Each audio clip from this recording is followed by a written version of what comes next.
Hello and welcome to only UPSC radio news broadcast.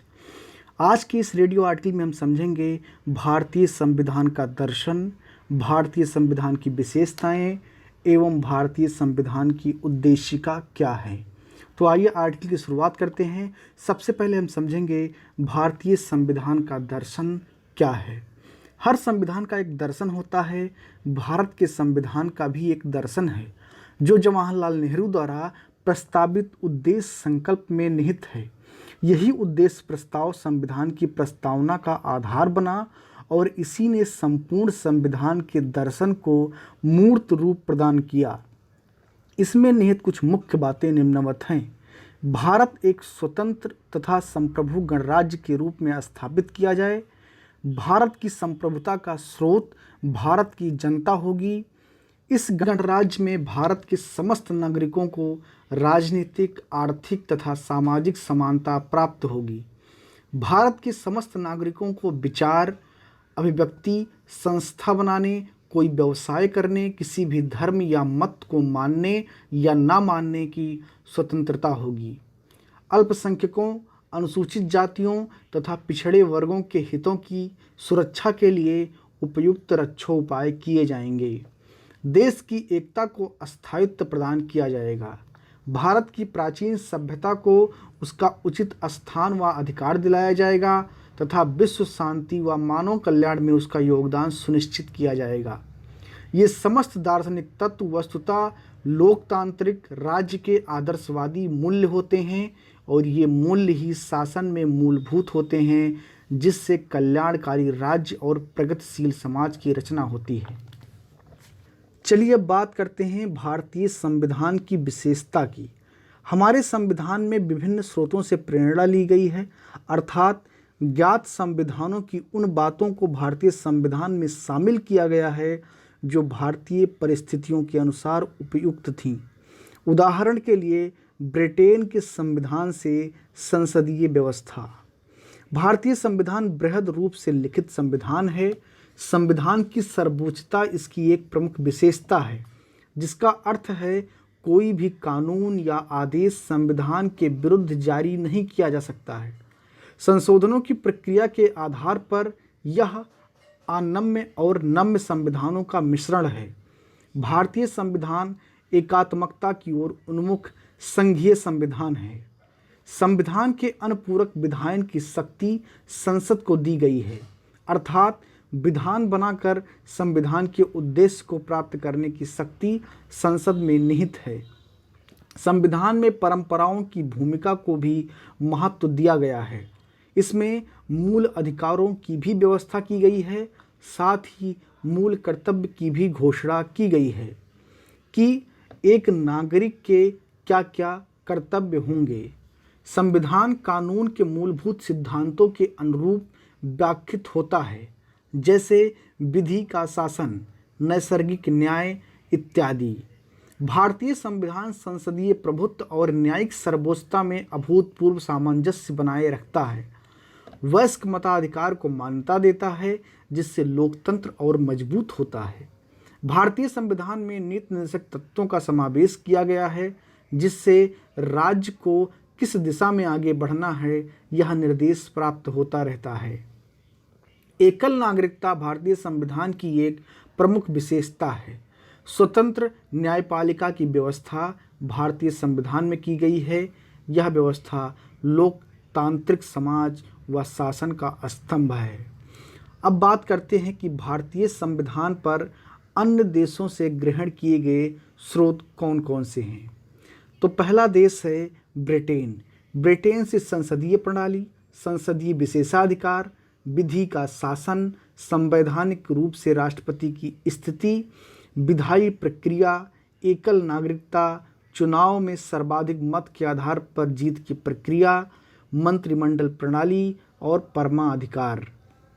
दूसरा देश है संयुक्त राज्य अमेरिका, जिससे मूल अधिकार, न्यायिक पुनरावलोकन, संविधान की सर्वोच्चता, निर्वाचित राष्ट्रपति व महाअभियोग और उपराष्ट्रपति का पद लिया गया है। तीसरा देश है कनाडा। यहाँ से एक सशक्त केंद्र के साथ अर्धसंघ सरकार का स्वरूप, अवशिष्ट शक्तियां केंद्र के पास, शक्ति का विभाजन संघ एवं राज्यों के बीच, राज्यपाल की नियुक्ति, उच्चतम न्यायालय का परामर्शी न्याय निर्णय, यह सारी व्यवस्थाएं कनाडा से ली गई हैं।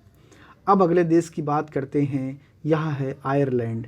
आयरलैंड से राज्य के नीति निर्देशक तत्व, राष्ट्रपति द्वारा राज्यसभा में साहित्य, कला, विज्ञान तथा समाज सेवा आदि के क्षेत्र में ख्याति प्राप्त व्यक्तियों का मनोनयन और राष्ट्रपति की निर्वाचन संबंधी प्रक्रिया, यह सारी व्यवस्थाएं आयरलैंड के संविधान से ली गई हैं। अब बात करते हैं एक अन्य देश की, जो है दक्षिण अफ्रीका। दक्षिण अफ्रीका से संविधान संशोधन की प्रक्रिया, राज्यसभा सदस्यों के निर्वाचन की प्रक्रिया को अपनाया गया है।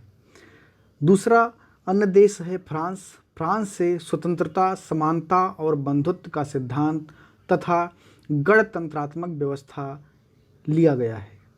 अन्य देश है ऑस्ट्रेलिया। ऑस्ट्रेलिया से समवर्ती सूची का प्रावधान, संसद के दोनों सदनों की संयुक्त बैठक, ये दोनों प्रावधान ऑस्ट्रेलिया के संविधान से अपनाए गए हैं। इसके अलावा एक देश है जर्मनी, जहां से आपातकाल के दौरान मूल अधिकारों का निलंबन, यह व्यवस्था जर्मनी से लिया गया है।